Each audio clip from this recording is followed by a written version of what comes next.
everybody, Sarah with you today. So this month for May, on Technique Tuesday, we are doing mini albums. Now in my scrap room, there are 2 ongoing mini album projects. I sometimes do one-off mini albums as well, and usually I give those as gifts. But in my scrap room, daily documenting, I have 2 right now that are in progress. So the first one is a traveler's notebook. I always keep traveler's notebooks yearly. I usually do 2 or 3 a year.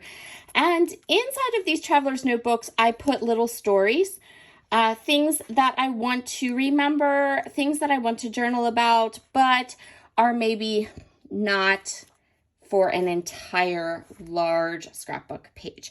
I'm always mindful of real estate in my 12 by 12 scrapbook albums because I already have behind me over 80 completed albums. 80. So as my life has changed, as my boys have grown, I have kind of changed some of the things that I document in a 12 by 12 album versus a smaller project. And I really enjoy these smaller projects. So always a traveler's notebook, usually 2 or 3 a year, depending on how busy or depending on how much I want to journal about. And this is primarily where the words go. Quite often, not always, but quite often this is where the words go. The second project that is in my scrapbook room right now is this 6x8 album from 49th and Market. So this album is still available over at A Cherry on Top. So I wanted to kind of show you this one and work in this one a little bit. So back in January, my husband, I'm going to zoom in a little bit. There we go. My husband purchased for me a subscription to Ancestry.com. I love history. I love stories. I love historical stories. Love them. I read historical fiction. I'm a history person. So I have been having the best time looking into my personal history. So I have like a little title page here that describes pretty much everything I just told you. And then I have this book, which is divided into sections. Right now, it's divided into my mother's side of the family and my father's side of the family. And that will probably change as my journey continues. This book doesn't have a lot of pictures in it. It has a lot of like the documenting, especially of people that maybe I don't have a lot of pictures for. So that's what we're going to do today. Some of these stories are sad and a little hard, and I'm okay with it. So I'm going to do 2 pages in my Ancestry album today. Let's pull this back a little bit. The first page is going to be this 3x8 pocket, and this is my great-grandfather's obituary. I don't have a picture of him at all. So I just have his obituary, and I'm going to do a page on one side and then a page on the other side talking about what I know of him. And that will be that one. And then the second page I'm going to do today is this one. So when you buy these lovely 49th and Market albums, they come with some like fold out pictures, fold out pages. I'm going to do a little fold out pages, and this is going to be kind of like an in remembrance page. And I will talk about this story a little bit more as I work through my pages today. So that is my plan for today. I'm going to be doing this little fold out piece, and I'm going to be doing this 3x8 picture or pocket page. And then I've been using lots and lots of my 49th and Market supplies for these pages. I feel like they really lend themselves, the products lend themselves really well to these types of pages. So for today's pages, hold on a second, I have pulled out the Avesta collection, which some of this is still available in the shop, which I found to be surprising. I went ahead and looked at what was available so that I could bring you a process that had products you could get if you wanted. So a lot of the Avesta collection is still in the shop. And I have quite a bit of it here in my stash, so we're going to go ahead and use that. And then I also have this beautiful gingham fabric tape. I love 49th and Market's fabric tape, and this is also still available in the shop. And the Avesta fabric tape as well. So we're gonna use those products today, and I'm gonna go ahead and work through these 2 pages with you. So when I went ahead and went through my Avesta collection, I had almost an entire 6x paper pad. So I thought immediately, you know what, let's just go through that, and I will go ahead and use that to cut all the paper that I will need for my pocket pages. So the first page I'm going to work on here is my great-grandfather's obituary. I do not have any photographs of him. I haven't come across any in my family or anything. So I wanted to make sure that I included his obituary because it does have some good information about his life. Things like he was a civil engineer, which I didn't know, and things like that. I matted it using this green paper. I'm inking everything using Vintage Photo Distress Oxide ink. And you saw me there kind of tear that scrap of paper after I matted my photo. And that scrap paper is going to actually be part of my page. I'm going to keep these pages pretty simple. So I'm going to start here just by trimming down the 6x8 paper. So once I had my pattern paper cut down, I'm going to go ahead and take that scrap, ink it up, and place it across the top of my page. Then I'm going to go ahead and take this obituary and I'm going to pop it onto the page. Again, keeping things super simple. For embellishments on this page, I'm just going to grab a couple of the laser cut elements and cluster them around the top page, or around the top above my photo. I want to make sure both sides of my pocket page line up, and I'm also going to fling my pencil around my desk.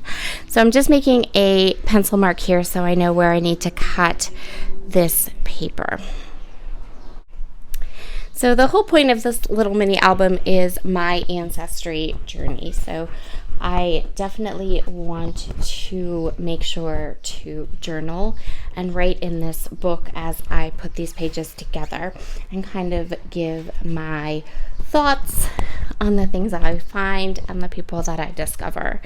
And so that's what this part of this page is going to be. So the front of the pocket page is going to be the obituary, and then the back is going to be more of a journaling spot. I'm going to go ahead and use some of the fabric tape from 49th and Market. I love this tape. The only bit of advice I do have for you is that when you start to unroll it, sometimes some of the adhesive that's on the back of the fabric tape kind of sticks to the top of your tape. It rubs off super easy though. So when you put the fabric tape on, just give it a good rub across the front to get the little like goo balls off, and you'll be set. I decided that I'm going to use this for my journaling. In fact, I'm going to use this large ephemera piece to journal both of the pages that I'm going to work on today.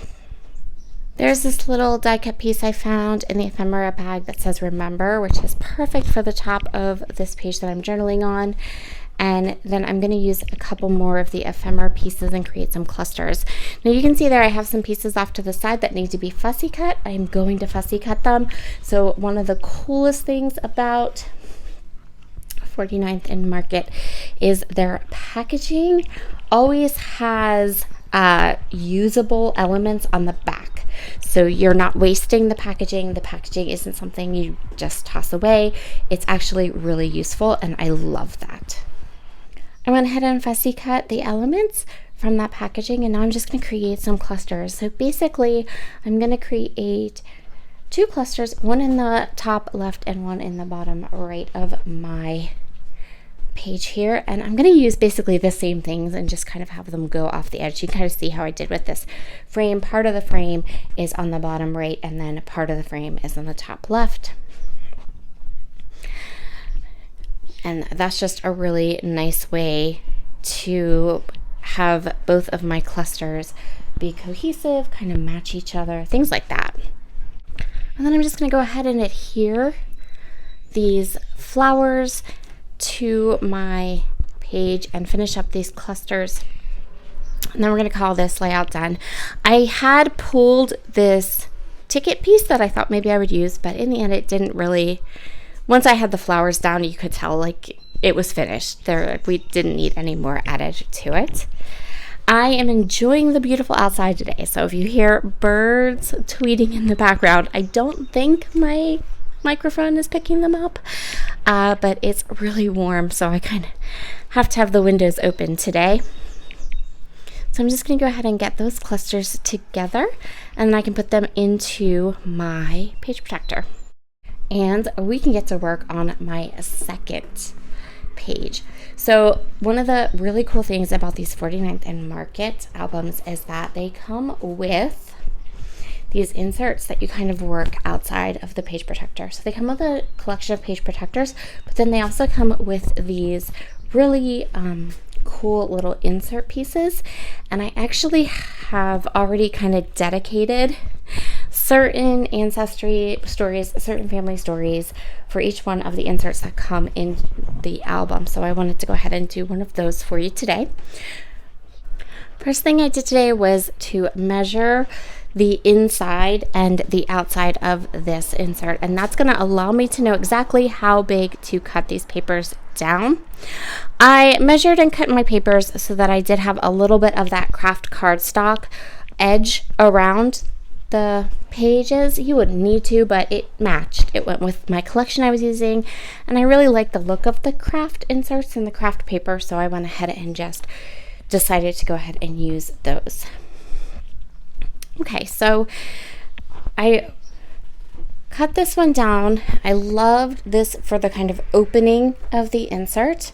So I'm going to ink it up using the Vintage Photo Distress Oxide ink, and then I'm going to go ahead and grab my Misty, and I'm going to stamp the front of my insert, which is the name of my great uncle. So this was my grandmother's brother. I'm going to stamp his name right onto the front of this insert.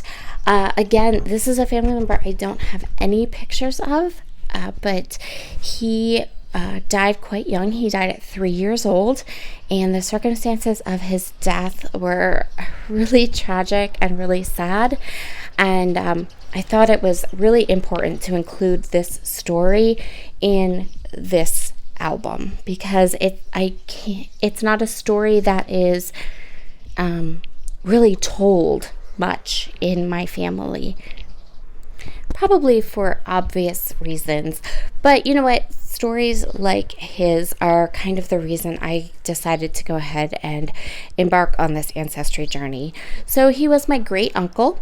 He died when he was 3 years old, and he got into the medicine cabinet at my great-grandparents' house, and he took some of my great-grandmother's heart medication, and the heart medication contained strychnine. So my great-grandfather actually found him unconscious in their backyard, and they called the doctor, and the doctor came and got him to the hospital. But he passed away from the strychnine. So I don't have any photos of him, but I have the one census documentation that he is on, and I have his death certificate, and there was a front page. It was front page news in the town where he died. So I have the newspaper article, and the newspaper article goes into a lot of detail, which I found incredibly sad, but also interesting from a family kind of point of view. So I'm just making this whole insert is going to be the information I have on him, the documentation I have about him, and then I'm going to add some journaling inside for my own kind of thoughts on the matter. I do remember growing up that especially my grandmother, she was incredibly, like, she kept her medicine cabinet it was like padlocked. Like, you did not touch anything that could even remotely be medicinal. And at the time I had no clue why, but discovering this story and discovering what happened to her brother made me kind of understand a little bit better about why she was like that. So I want to be able to go ahead and definitely kind of talk about that in my journaling. So the front of that insert is done now. Now I'm going to work on the 2 pages on the inside. The first page, I am kind of going to do a half and half page. So the top half is going to be this pretty pink paper, and then the bottom half is going to be covered with some of this gingham fabric tape. I love this fabric tape. It's so much fun. So on the left side of the page, I want to put the newspaper article, and then I'm also going to add some journaling space to that side. I'm going to playing with some of these tags. I have almost an entire pack of the tag set from the Avesta collection, and I'm kind of considering doing like a whole layout with just the tags. So there's that green piece that I used for my great-grandfather's